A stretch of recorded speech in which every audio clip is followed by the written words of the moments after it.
Hello Canada! Welcome back to another edition of the Canadian Citizen Journal. I'm your host, alias Tagai.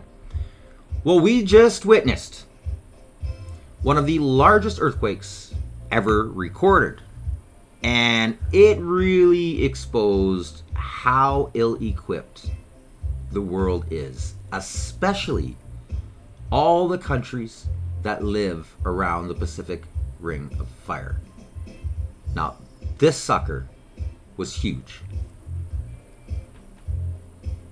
And we're quite fortunate that the tsunamis never ended up being as bad as they could have been.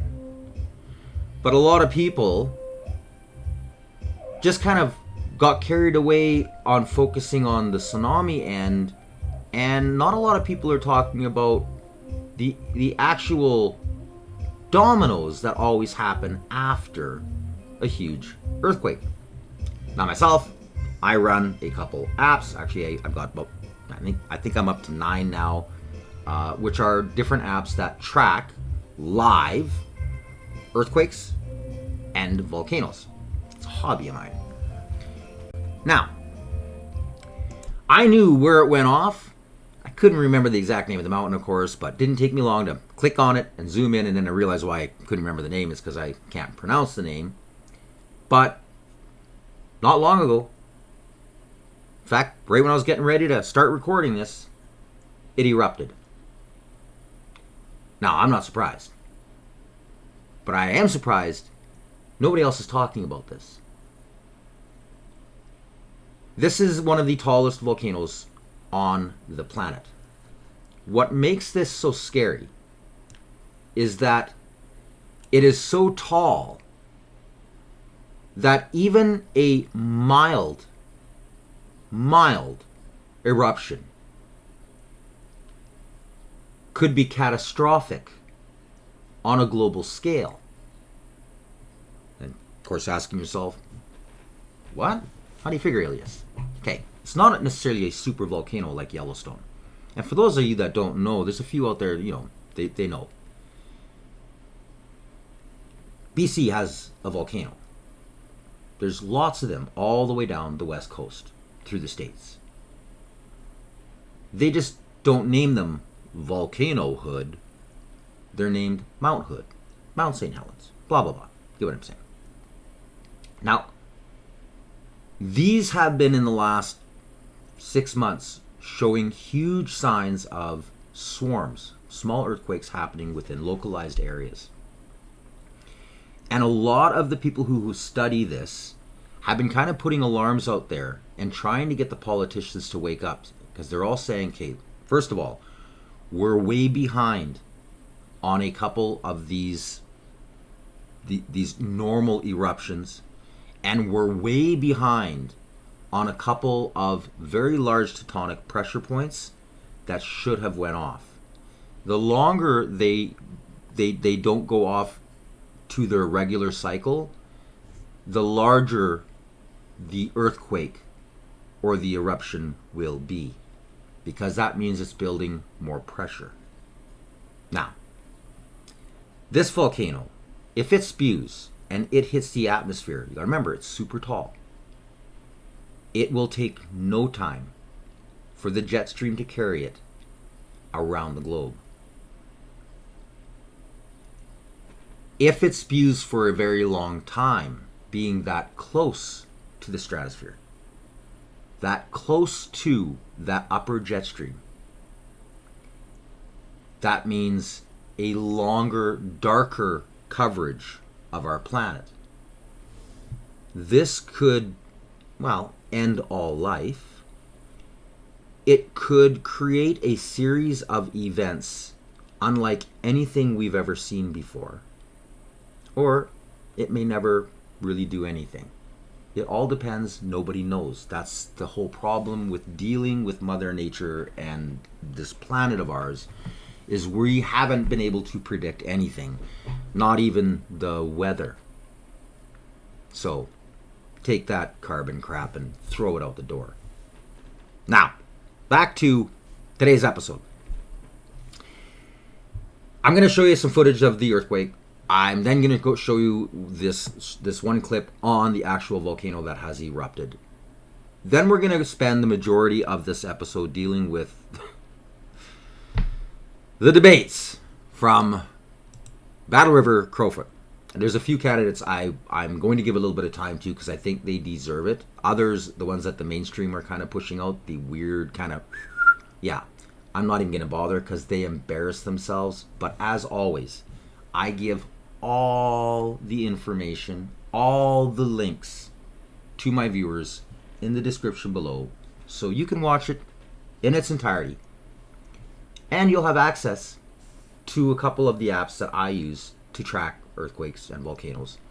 As well as what I normally do, I will be kind of throwing in little clips of other parts of reality that the media is not talking about. And they'll always say, oh, no, we did report on it. Buried in the very, very back corners collecting dust, where they never see the light of day, where they should literally be front and center. Anyways, let's get started with some of this live footage and get moving.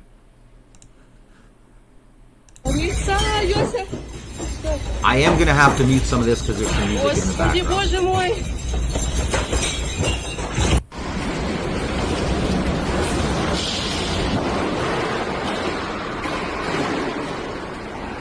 So, massive Russian quake triggers Pacific tsunami.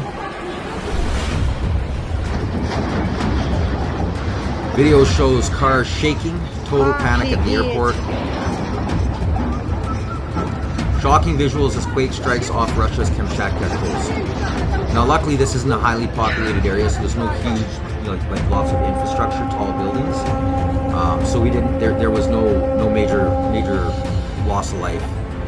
Hawaii, of course, Japan under tsunami warnings. Massive earthquake. And now they're saying they're confirmed it is 8.7 magnitude. This is where I'll have to mute it. The music is starting to come in.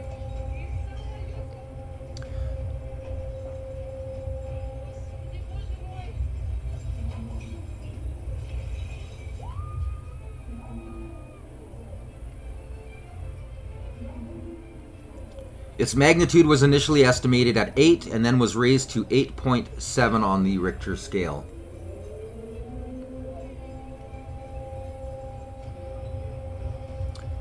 Per reports, the epicenter was about 136 kilometers from Petropavlovsk.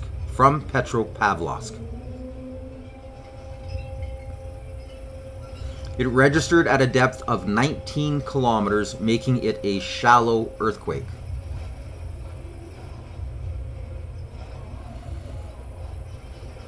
Shallow quakes are known to generate stronger and more widespread tsunamis, and this is why everybody within the Pacific Ocean region started sounding the alarm.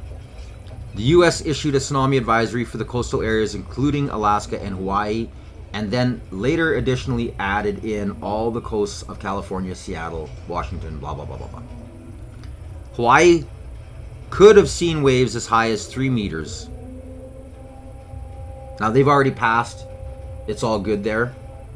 Pretty much all of the warnings are down, but they're still in code yellow. The National Weather Service urged immediate protective action along the coasts. Some pretty amazing footage. It's wild. Japan also issued a warning for waves initially up to 1 meter, and then they were worried they could have been up to 3 meters. They were quite fortunate. I think they ended up coming in somewhere just shy of 1 meter, but they had built a lot of the infrastructure, rebuilt it after what happened that knocked out Fukushima. So they were much better prepared. But like I said, they're still under code yellow. So no damage has reported yet from Kamchatka or any other affected regions. Okay, so they're in code yellow because these eruptions have not stopped. Now, like I said, I will give you, I post all the links in the description. And I will give you links to 2 of my favorite of the 7 or 8 that I run all the time of live earthquake and live volcanoes. The eruptions haven't stopped. And the thing is the aftershocks of them there has been lots, but now they're starting to, within the last hour and a half, trying to kind of keep caught up in all of these different, scientists, the professionals in the field. A lot of them are saying that they're actually seeing that a lot of what the media is calling aftershocks are still earthquakes. Yes, there's aftershocks in there, but that fault is waving. So in other words, it broke away on a large chunk, but it left a lot of other parts of that plate hanging, and now they are coming down, relieving pressure as well. There is, if anything, a higher likelihood of a large tsunami because they don't have actual footage of the shelf. And judging by the size of that earthquake and the size of all of these other smaller earthquakes and aftershocks, that they're tracing the distance of how long on this plate is being affected. And it's not just going one way. It is kind of equally splitting two ways, which I will get to here right away. Now, here is a nice little clip about the Klejevsky, can never say this word, Klejevsky volcano that erupted. Stay with us. We have some more information for our viewers. The Poilievre volcano in the remote Kamchatka region has started erupting following the earthquake earlier today. The volcano is located in the Kamchatka Peninsula in Russia, Russia's far east region, off the coast of which the magnitude 8.8 earthquake took place earlier this morning. The volcano is one of the highest volcanoes in the world, rising to a height of 4,750 meters or 15,600 feet. Since the year of 1700, the volcano has erupted more than 50 times. We are once again joined by Naresh Wadia. Naresh, how can an earthquake like this, such a powerful earthquake, trigger something, a volcano eruption even? Yeah, as I told that it has displayed a huge part of the tectonic plate, about 800 kilometer length and about 200 kilometer breadth and about few meters it has displayed suddenly. So in the volcanic eruption regions, it can cause a sudden disturbance, and that can cause the volcanoes, if there is a volcano active region near to that activity, to the tectonic plate where this earthquake takes place. As it is a shallow box earthquake, about 20 kilometers beneath the ocean floor, so it has huge disturbance caused in that region due to this earthquake. So that is the mechanism where the displacement suddenly takes place. And if there is a volcanic region or whatever is the region, or there are the landslide regions, so these are the secondary effects which occur due to these sudden displacement of due to this earthquake. Yes, we are all, thank you very much, Naresh. We're also joined by Tomohiro. Now, this is, it's a Euro-Mediterranean Seismological Center. These guys are pretty good. That's one of my favorites. It's just the way the site works. It works very, very smooth. And the way that they lay out the color coding on it, you can actually see the real time. And over the course of course, all the way up to 2 weeks, or you can even stretch it out further. Again, it's a very nice site to use. Now, if we actually blow up this area, you'll see what I mean by how this is spreading. And it has got every seismologist, like, they're all on the edge of their seats right now watching this, because not only was this one of the largest earthquakes ever recorded, they have slowly been putting more and more infrastructure, more testing sites all around these areas. So they are collecting vast amount of data that they've never been able to do before.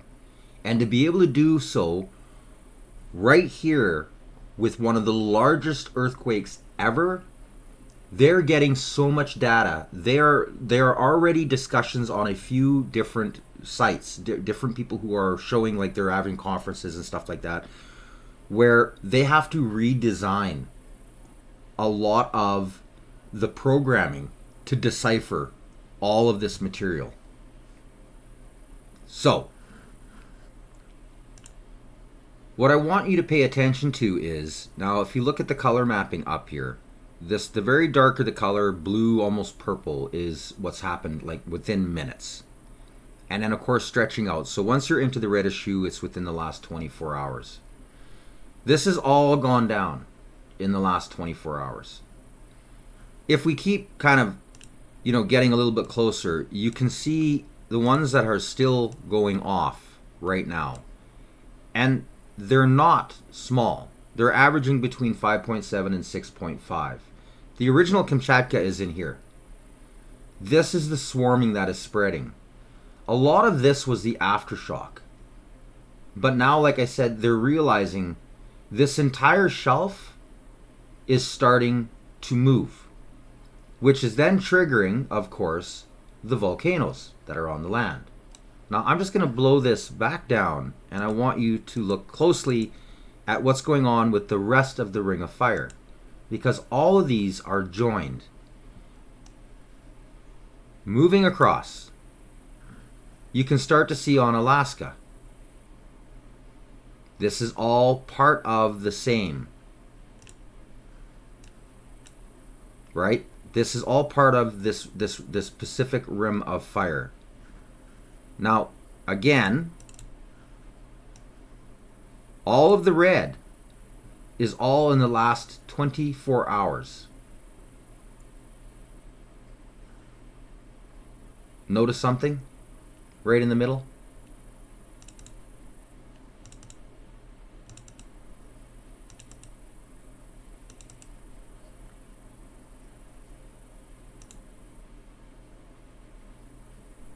Interesting, right?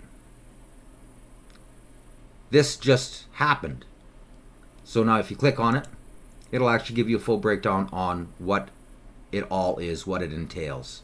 352 kilometers east-southeast of Honolulu in the United States. 15 kilometers south of Volcano. Magnitude 2.2. Now, that's not huge. But these are all repetitively now going off, like firecrackers all around. So like I said, there is a lot of scientists, a lot of seismologists, volcanologists, who are all on the edge of their seats right now, paying attention, because this is the largest series of joint swarms they've ever recorded. I will keep you posted as all of this goes down. This is also another site that I like to use. It does a combination of both. So the triangles are the volcanoes. The circles are the earthquakes. And again, you can start to see all of the different volcanoes that started to get active. And again, it's all color coded. Red is in the past 24 hours.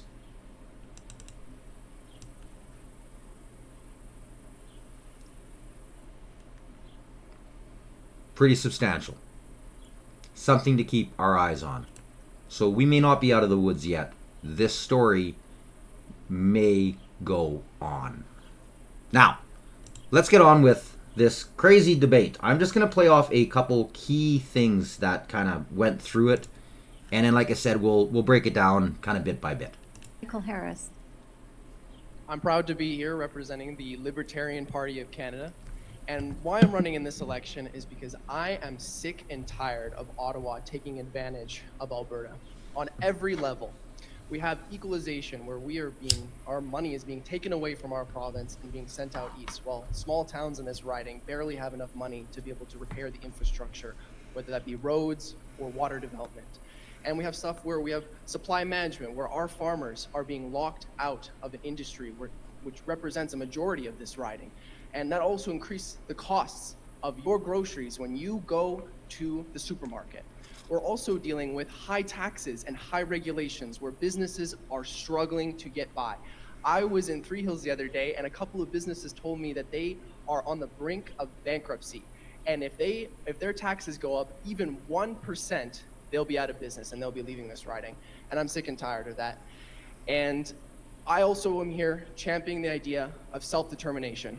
A lot of people in Alberta are wanting to see a referendum on next year's ballot to see if we want to separate from this country. And I'm here to say that we are here to support it. Thank you. Now, I had to give him credit. He's the Libertarian Party. He's very young. He's very spoken, or outspoken. And again, it's not like everything that he says I'm going to show you. Just a few clips of some of the things that he says where it's important. And I thought that was important because that is very libertarian. He's pretty much on point with that. We're going to move on a little wee bit further. Thank you, Ashley. Pierre Poilievre. Thank you.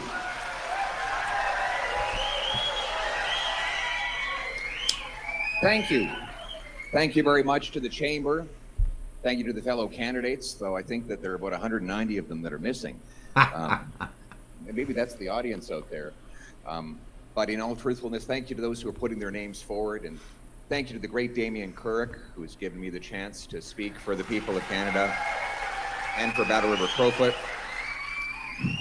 But most of all, thank you to Battle River Crowfoot, the region that feeds, powers, and protects this country. Feeds through the great ranchers and farmers, powers through the ingenious energy workers, and protects through the brave soldiers at CFB Wainwright. Makes me proud to be an Albertan.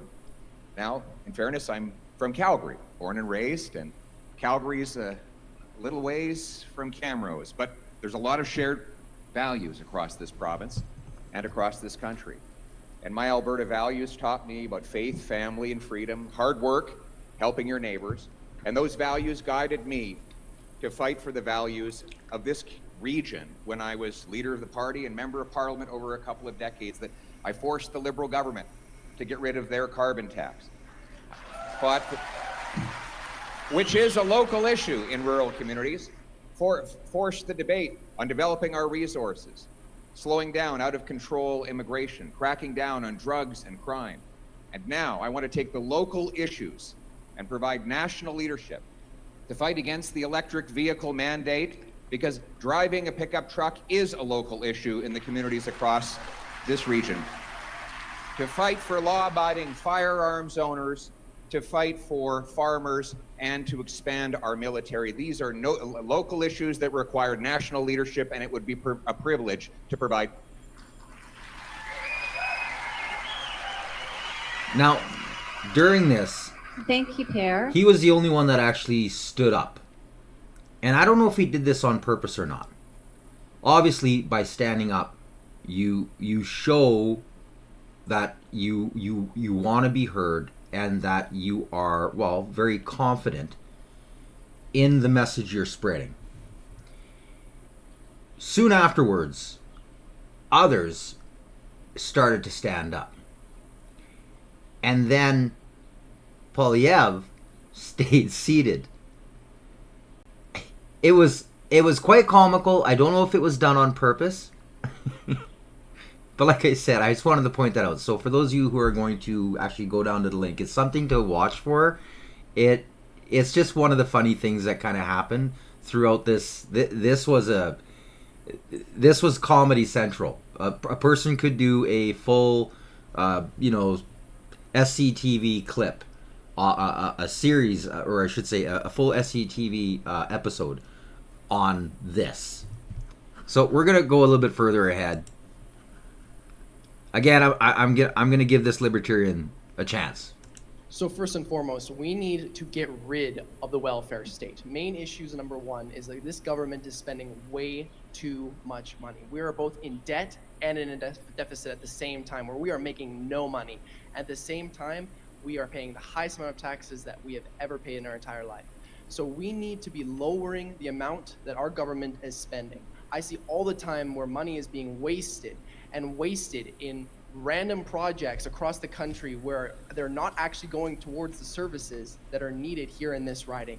And to top on to that, after we got the welfare state, we need to get rid of all taxes here in this country, starting at the income tax level, going towards business taxes, because you pay taxes on everything that you do, whether it be on your paycheck, when you go to the store, driving your car, anything. You are paying taxes, and we want to fight to get rid of as many as possible. Thank you. Thank you, Like I Ashley. said, Pierre. he's young. Give him time. Let him cut his teeth. And I think we could see a future politician out of him. Thank you, Ashley. Pierre. Thank you very much. Look, I'll be honest, having a leader of a political party as your local member of parliament is a trade-off. On the one hand, the leader, in truth, lives in hotel rooms and low-budget hotel rooms across the country. I can assure you, they live in St. John's, Newfoundland one night, and in Sault Ste. Marie the next, and maybe Port Alberni after that.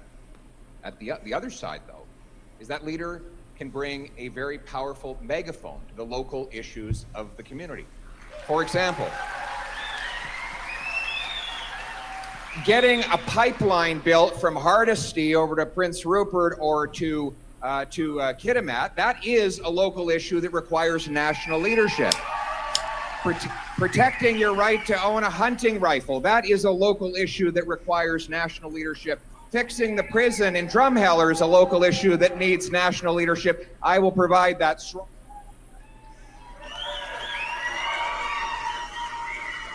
Thank you, Pierre. Darcy. I'm Darcy Spady. I'm from Three Hills, and I don't want to be Prime Minister. Now, he says this repetitively. This is the Liberal candidate. This guy is a joke. And he's a full-fledged Liberal. Okay. Pierre. Well, first of all, this longest ballot thing is a total scam, and it must be stopped. I love the reactions of all of the other candidates. Most of them, they just gunned for Pierre. Even the ones that I kind of liked were gunning a little bit for him, but they weren't being, obtuse. They weren't being really ignorant about it. Whereas if you take a close look, especially the Liberal NDP candidates, which you're not seeing the NDP here right now. She's just past the other lady on the right. But the reactions, they get their nose so out of joint, because every time Pierre gets up to speak or finishes a speech or during a speech, he's getting applause. But I have to give Pierre credit. He knows more about the local industries than all of these supposed local representatives do. I'm the only leader that this interest group seems to have targeted for some reason, and that I find interesting, but it is a total scam, and there is no good public interest reason to do it. I think anybody should be allowed to run, but they should have to get unique signatures, and they should have a unique financial agent. If you did that, you'd guarantee this would never happen again. God willing, if I have your support and I get to Parliament, I will put forward legislative changes to make sure that this never happens again anywhere in Canada. And speaking of accountability, we need to build on Stephen Harper's Accountability Act to crack down on the loopholes that Liberals, including Mark Carney, have exploited. We need to ensure that our leaders are working for you and not for their private profit. Thank you. All right, so this is where I'm going to slip in a little wee bit of reality. So, Global Affairs Canada have disciplined some of their employees for inappropriate photos, pretending to be at work, and even worse, drugging and taking advantage of, against their will, to foreigners, illegally selling Canadian Mission cars to other siblings on the cheap, and a senior executive offering inappropriate selfies to women are just some of the reasons Global Affairs fired 20 employees last year. GAC determined last fiscal year that nearly 100 of its employees had committed breaches ranging from administrative issues to apparent criminal acts, according to its second report on misconduct and wrongdoing published Tuesday. I will attach the link in the description so you can go over it. Just over 20% of those employees were terminated, sometimes for committing acts that would undermine Canada's diplomatic reputation to certain host countries. For example, one employee crashed a reception hosted by a foreign embassy, met 2 locals there, and invited them back to an apartment only to spike their drinks with illegal drugs and then assault them. The incident was reported to the local police authorities. The employee has since been terminated, reads the report. GAC also took the exceptional step of clawing back and firing a senior executive's performance pay after it was discovered that the executive had made unwanted sexual advances to an employee and either offered to send or sent inappropriate images to multiple women. Other employees were reprimanded for misusing or unauthorized use of government systems that range from eyebrow-raising to disturbing. The report notes that GAC's security team caught 33 employees who had installed mouse jigglers to their computers to make them look like they were working when they were presumably away from their desk. 11 employees were also caught watching pornography on their work devices. One employee inappropriately used their position to pressure staff to move faster on their family members' visa applications and was suspended. An undisclosed number even showed up to work intoxicated. The Liberals have broke every record on the amount of alcohol that they have purchased and consumed on your tax dollars. They drank more in the first year than like 30 years prior, all added together. And in the last 10 years have outdrank every single political party put together. Yeah, like they'll blow 10 grand on one trip. 3-day trip, 10 grand on liquor, no problem. You're paying for it, people. An undisclosed number even showed up to work intoxicated. Over the fiscal year, the department logged 290 complaints or allegations and launched 129 investigations, roughly double the number from the previous year in both cases. The department employs over 13,000 people, including 6,000 abroad. During the same period, management also completed 115 investigations, some of them launched the previous year, of which the vast majority, 94 cases, were deemed founded. In a message included with the report, the department's 4 deputy ministers said the increase of complaints was expected as the department made good on its commitment last year to be more transparent about how it deals with wrongdoing. The increased reporting enabled the identified problematic behaviors earlier to take remedial action sooner when needed, the GAC wrote. While we recognize that it is impossible to completely eradicate bad behavior, we are steadfast in our commitment to foster a culture of zero tolerance in which the employees feel that they can report what they believe to be misconduct and wrongdoing without fear of reprisal and know that their concerns will be addressed effectively. Most of the founded cases of wrongdoing related to breaches of the department's values and ethics codes for the administrative misconduct, the bulk of which merited a written reprimand, 30 cases, or a temporary suspension, 20 cases.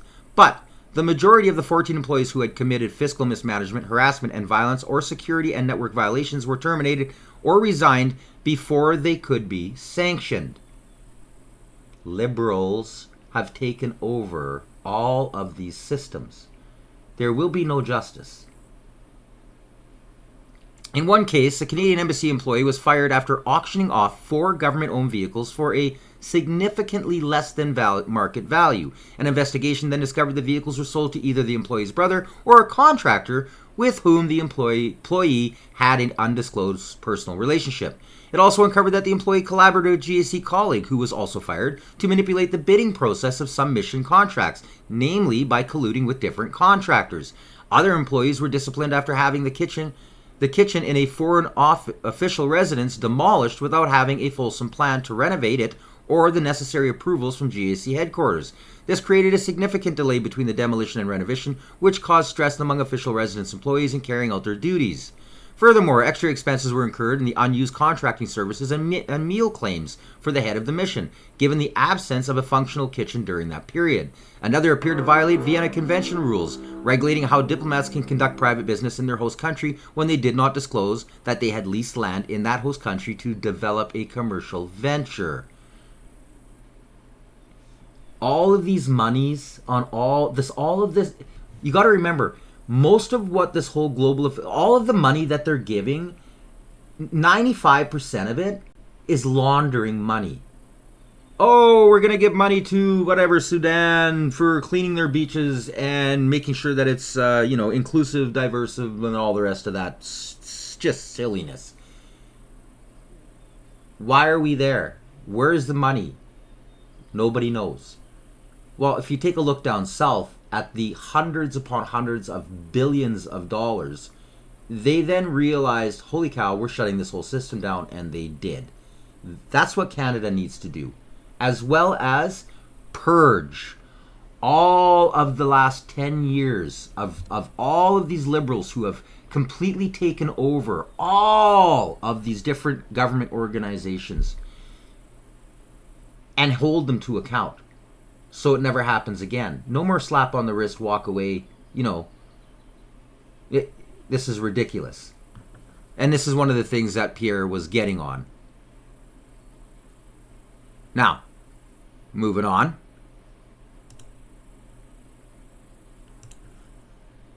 Cool. So this next question will start with you, Pierre. It's around agriculture and rural development. So how will you support farmers and rural communities in adapting to the growing impacts of climate change, such as droughts, wildfires, and extreme weather, while also promoting sustainable agricultural practices, rural infrastructure, and rural economic development? Well, there's a lot in that question. Now, I'd love to be able to show you everybody's reply, but again, I don't have the time. Nobody had a good answer except Pierre. They're all hammering on him about how he's not even from the area, and yet he's the only one who actually answered this question with viable, legitimate, local concerns, and then does what a good leader does, expands it to the entirety of Canada. Start with infrastructure. I was very pleased to meet with the special areas, OIN and special areas representatives who are working on getting a direct train route that would allow produce to go through Camrose straight to the west coast rather than having to go all the way east to Saskatoon. Right now, farmers from the area have to add 600 kilometers of extra transit in the wrong direction in order to get to the west coast and ship to world markets. And I will hope to work with the region to try and get that short line track completed. I know that Damien has done great work on it. But we also need to do other things. We need to get rid of the liberal regulations that are cracking down on our farmers, get rid of the industrial carbon tax that's driving up the cost of fertilizer in this country. We need to respect the firearms rights of our farmers and allow them to use.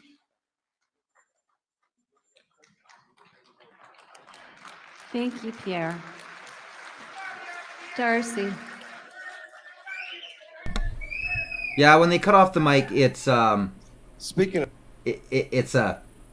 But they did do it for everybody. You only have a certain amount of allotted time, so I'm not going to hold it against them. It's not like they were picking on Pierre. It didn't matter who you were. You went across your allotted time. Your mic was shut off. fertilizer, I dream of the day when fertilizer will be less than $1,200 a ton and canola will be more than $700 a ton. In fact, I'd like to switch them. My canola's going in the bin in the fall, Lord willing. I think it's looking good right now, and I want to make sure that when it hits the bin, that I get the best world price that I can. When I grew up, Dad had a wheat board ticket that we took every time we took a load of grain to the elevator, and Canada was known as a global superpower in cereals. We want to be back in a strong economy as a country where we can trade side to side and abroad and have strong leadership. I like the way things are moving with Prime Minister Carney talking about being the most growing economy in the G7. These are important to me as farmers. Clearly we don't have farmers in the audience because they're booing about getting our product to market. I think it's no, time. they're we have booing because pipelines you that just complimented the Liberal Party and you think it's something completely different than what it actually is. This guy, he is just a Liberal puppet. And you can tell because most of the time during all of this debate, this questions and answers, he talks about himself. I'm telling you, you literally want to gag after the second time he does his little spiel. Get your head out of your butt, Mr. Liberal. Sell our oil and gas and solid trading practices around the globe. Thank you, Darcy. Sarah. Economic development So is we're gonna move on because a lot of these people, they're just wannabe politicians. They're not answering questions. They're just, yeah, it's pretty bad. Well, this is a great conversation. You know what? We need to look at farmers in China and the tariffs that we're paying for canola and get those stripped down. But why can't we do that? Because this nation is riddled with foreign interference. Now, this guy, he is an absolute blowhard. This, my God, please never allow people like this in power. He says a major talking point that got a lot of airtime, and then he goes off exposing himself on just how naive and really lack of intellect he has. Listen to the verbal diarrhea coming out of this goofball.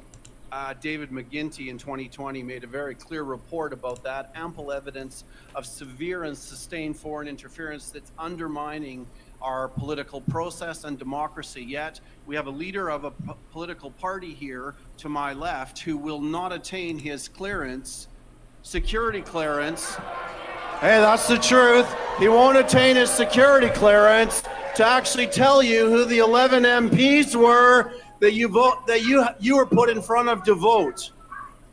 So would I get some more time for that, or is Yeah, so I'm going to say that you could have 15 more seconds. Okay, thank you very much. Yeah. And I appreciate that, because we had 11 MPs in this federal election that were the direct agents of or under the influence of foreign interference, and you weren't told. And why can't we actually deal with foreign governments that are influencing us?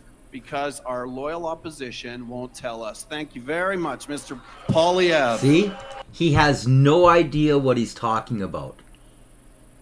If he would have got the clearance, he couldn't even debate or bring it up in front of reporters.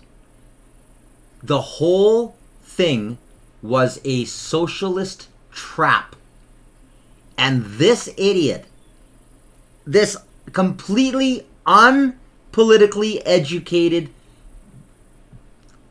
I don't know, I mean, zero intellect, is trying to use this to garner attention and votes. He knows nothing, and he just proved it.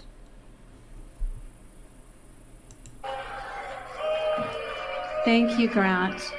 Jonathan. Now, Jonathan is a mechanic. I'm going to have to look a little bit more into this guy. I really like him. Just listen to him talk. We all know that a great deal of the money and the infrastructure and everything else in Western Canada has to do with farming. The amount of taxes that are being put on the fertilizer and CO2 is a little bit ridiculous. In fact, it's a lot ridiculous. Last I checked, CO2 is required for plant life. So if we're going to tax it to the death, we're going to have less plants growing instead of more. We have greenhouses that have to pay carbon tax because they put CO2 in there to make the tomatoes bigger. That carbon never gets outside of that plant except for inside of a tomato, but yet they have to pay taxes on it. The People's Party of Canada and I would see taxes reduced severely so that farmers have more money to put back into their farm and make it better. There you go. And this guy is so humble. He is so nervous. He's just the everyday guy who sees the stupidity, the complete chaos, the burden on everybody around him and wants to make a difference. Now,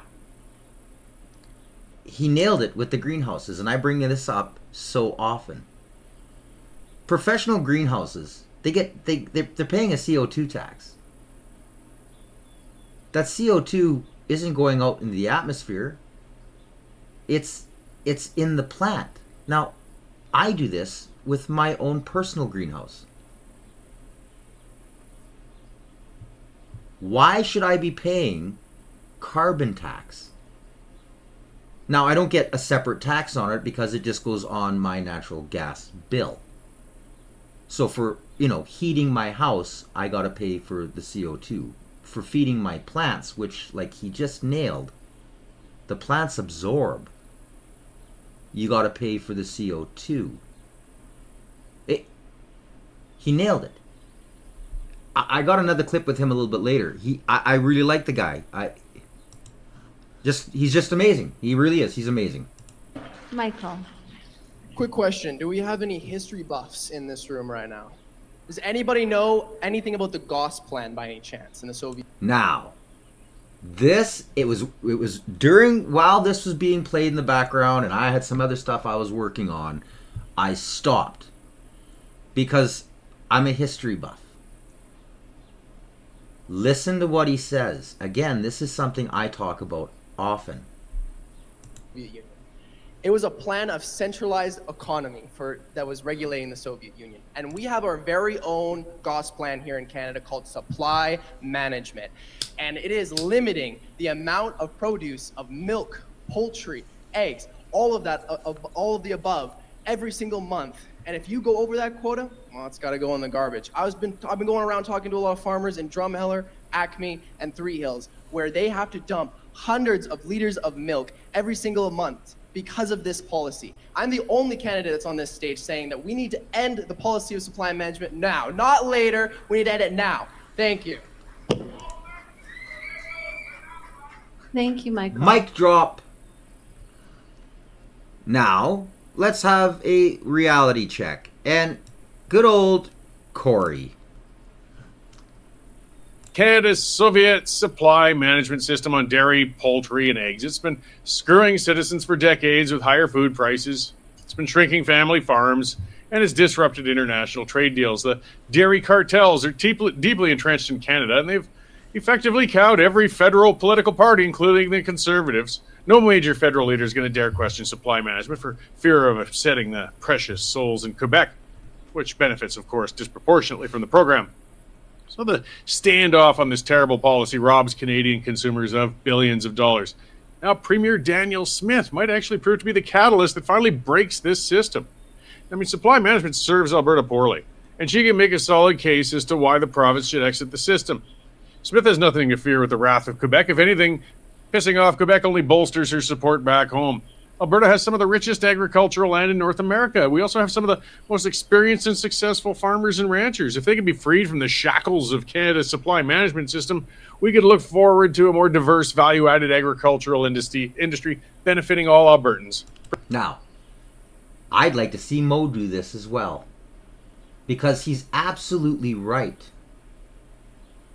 The West could crush supply management, and in doing so, automatically secure, do the job that our lackey Prime Minister, sellout, bank investor, American, Canada's Trump, I guess you could call him, isn't doing. Liberals don't care about you. And I was so disappointed when all unanimously Conservatives joined in and voted to legislate protecting supply management. I'm still PO'd about it. What an absolute embarrassment coming from somebody who keeps saying they want the freest nation on earth. That right there knocked the pedestal out from underneath Poilievre and the Conservatives. Mo and Smith need to get on this, and Corey nails it. Producers and consumers. Currently, the dairy quotas predominantly go to Quebec producers. It's $25,000 a cow for a quota in Quebec. and as much as 50,000 in Alberta. It's illegal to produce eggs, milk, chickens, or turkeys without that government-issued quota. It's ridiculous. An Alberta farmer was recently jailed for the crime of selling his own eggs. The system is obscene in its control and infringement upon free markets. Albertans pay inflated prices for food products due to the purposeful strangulation of supply due to this system. In any other industry, this sort of price fixing would be illegal. Canadian dairy producers have literally dumped over 6 billion litres of milk down the drain over the last few years because it would be illegal for them to sell it or even give it away. Isn't that nice for families struggling to pay the food bills? The system's led to Canada having fewer dairy farmers and larger concentrations in Quebec, of course. When supply management was first imposed upon farmers, there were 140,000 dairy farms. Now there's only about 9,000, and that number is dropping because only large corporate operations can afford those quotas, and they've 140,000 down to 9,000. And our population has quadrupled. Let that sink in. Every small community I have ever been part of had their own small dairy plants. All of them are gone. Where I grew up in Edmonton, I lived a block away from one of the largest dairy plants. Gone. 480 jobs within that community. Gone. The community never really did make a full comeback. In fact, right after that happened, a lot of the real estate around started to turn into, well, the slums.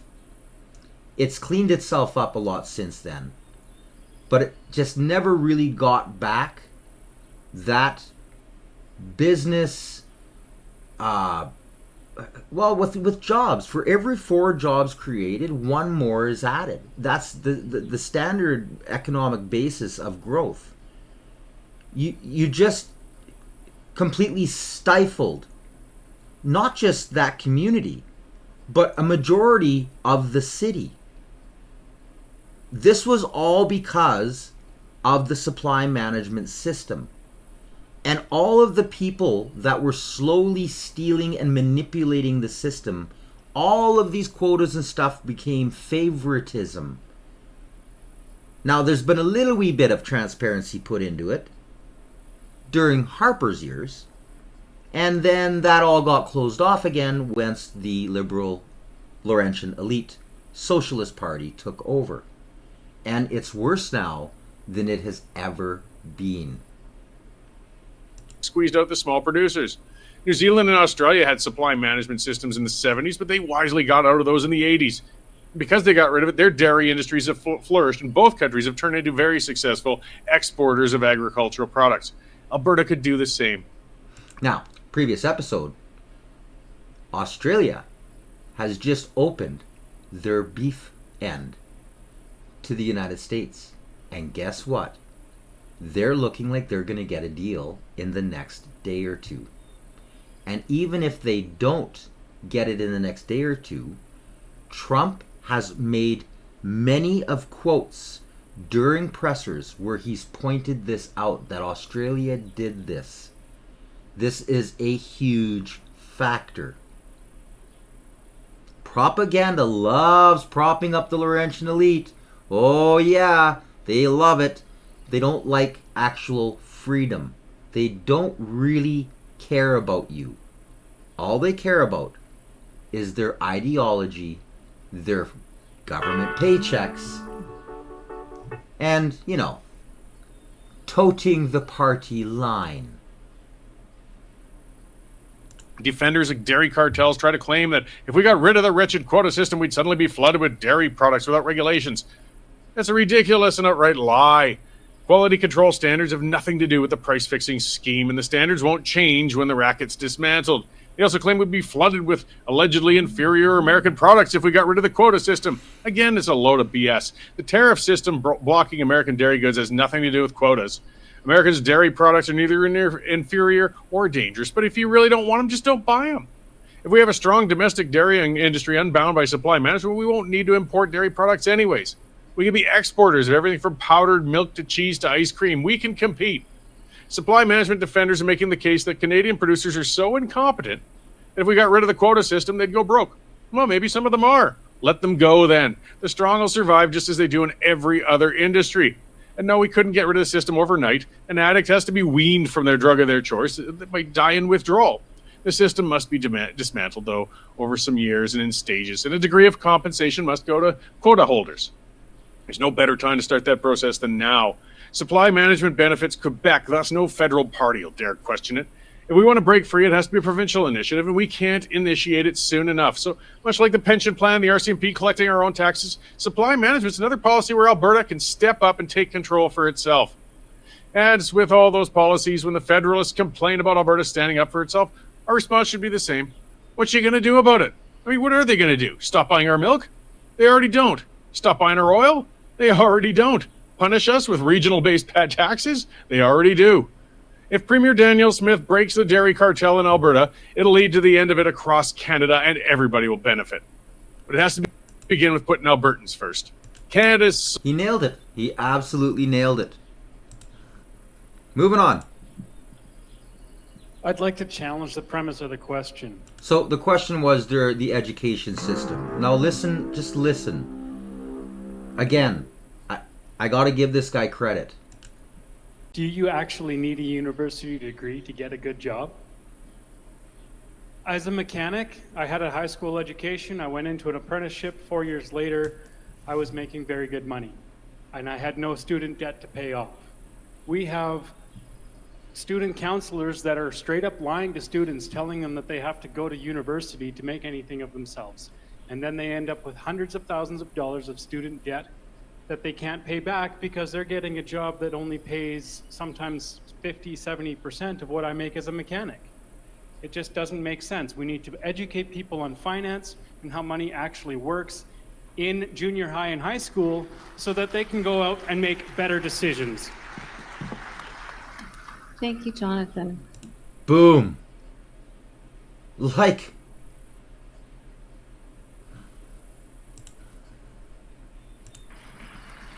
Thank you, Darcy. Pierre.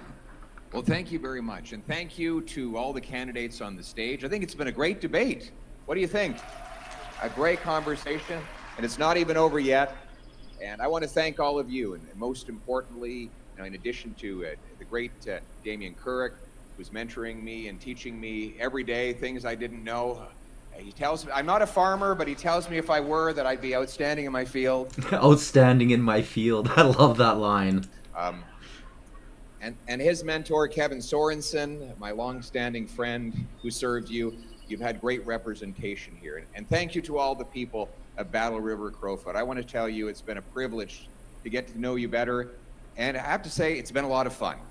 It's been great fun to be on the ranches and the farms, to be out at the rodeos and the bronc matches, and even to whirl around a little bit in Riley on the four-wheeler. I might still get a ticket at some point.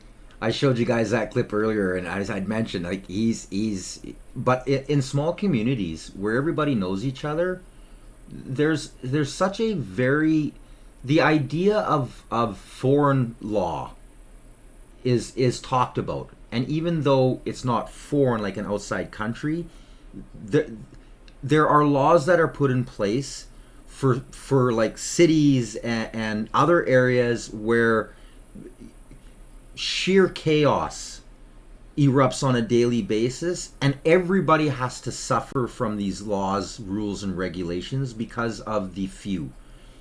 Little communities, we don't tolerate that. When strangers come in and try to, abuse those privileges, we'll speak out when you cross the line. But for the most part, as long as you're with someone within that community, you're not being obnoxious, destructive, or, just chaotic. Nobody cares. Enjoy yourself. Be free. Point for that. But, my mission here is to give national leadership to the issues that are of local importance. For example, reversing that EV mandate to allow you to drive your truck, that is a local issue. And it will take national leadership to overturn it the way I overturned the carbon tax. Your right to protect and keep your firearms, that is a local issue if you're a hunter in Empress or Trochu or Consort. Cutting taxes, or for example, letting our farmers have zero capital gains when they reinvest the proceeds in our communities, that is a local issue. Reforming our prisons so that our guards down in Drumheller are safe, that's a local issue that requires national leadership. Fighting against the Chinese tariffs on our canola, that is a local issue. These local issues require strong national leadership, and it would be the privilege of my life to provide both the local representation and the national leadership to the community. Thank you, Pierre. Ashley.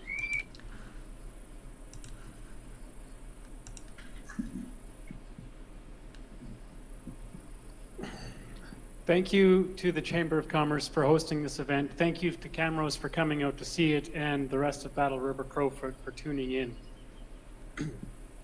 With the People's Party, we do not have a party whip either, so your voice would be heard by myself and taken to Ottawa, and I would vote according to what my conscience is and according to what what my constituents ask me to do.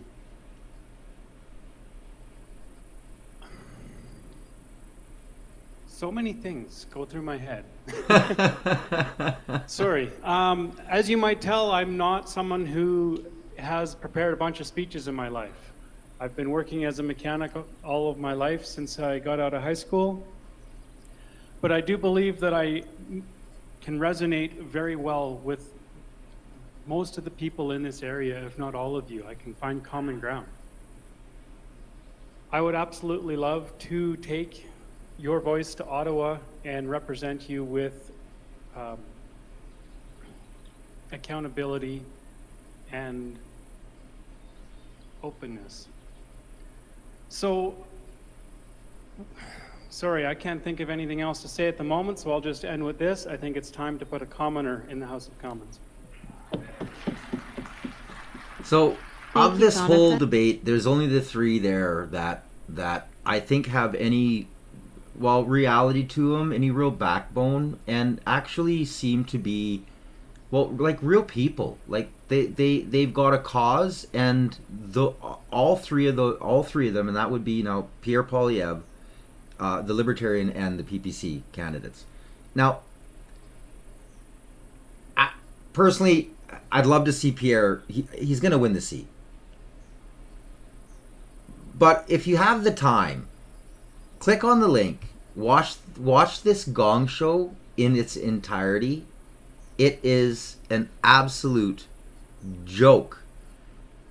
Some of these people are just, especially the guy on the far left there, the one I showed earlier, he's such a blowhorn. It's crazy. And the liberal's a typical liberal. It's absolutely hilarious to listen to him. I'm going to do one more short clip and then get on with a couple other little stories here quickly. Thank you, Mr. President. Senator Hawley introduced legislation that would ban members of Congress from owning or trading individual stocks. It extends to the president and vice president. Are you in favor of that legislation? Well, I like it conceptually. I don't know about it, but I like it conceptually. And, Nancy Pelosi became rich by having inside information. She made a fortune with her husband, and I think that's disgraceful. So in that sense, I'd like it, but I'd have to really see I study these things very carefully, and this just happened.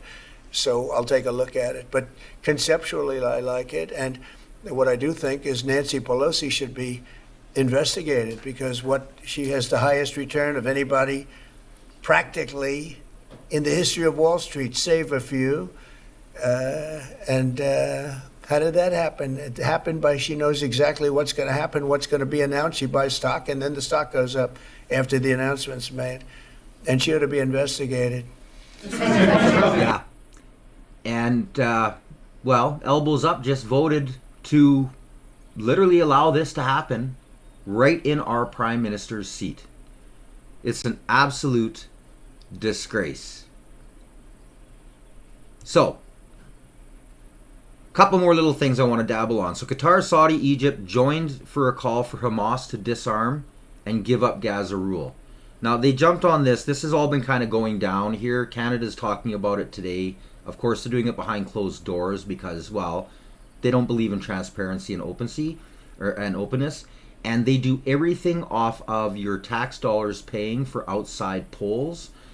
Their decision will be made on ideology, how to chase a narrative, how to get the propaganda to push it, and then they'll make the decision appropriately in order to remain in power. Complete losers. Now, it's the first time that a lot of these Islamic countries are coming together and they're stating this. There's a big divide when it comes to the Muslim world.